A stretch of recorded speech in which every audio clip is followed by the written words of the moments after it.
Watching the votes tonight, KSL investigator Matt Gephardt takes on the question, what happens to a person's ballot if he or she dies before it's counted on Election Day? Matt, this one's all yours. Yeah, Dave, calling it Election Day is a bit of a misnomer anymore, right? We don't vote on a specific day here in Utah. We've been voting now for several weeks. So what happens if somebody, as you said, dies or maybe even casts their vote and then moves away? This is KSL Vote Watch. Between early voting and mail-in voting, there you go, Utahns vote over the course of several weeks. Hundreds of thousands of Utahns have already voted. It is a fact that brought to mind an interesting question from a KSL viewer. What happens if somebody casts their vote but then dies before November 3rd? Statistically, it's almost certain to happen.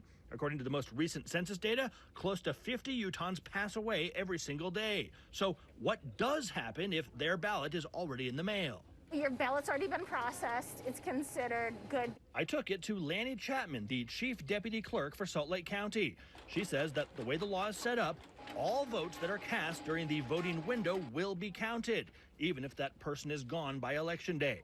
And gone does not just mean death. Sometimes people vote and then they move. Chapman says the same rules apply.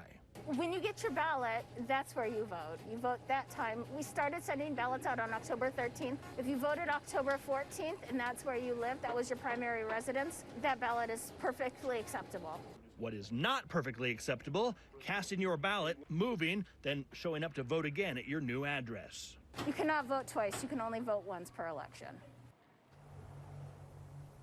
Hey, make a note of that phone number there on your screen, 385-707-6153, or you can hit us up on KSLTV.com. It's KSL Vote Watch. The KSL investigators will be out tomorrow. If you see something at the polls that you think needs a little sunlight shown upon it, please think of us. Remember that you have an advocate in KSL. Dave, we are all geared up for what promises to be an exciting day tomorrow. Matt Gephardt live for us tonight. Thank you, Matt.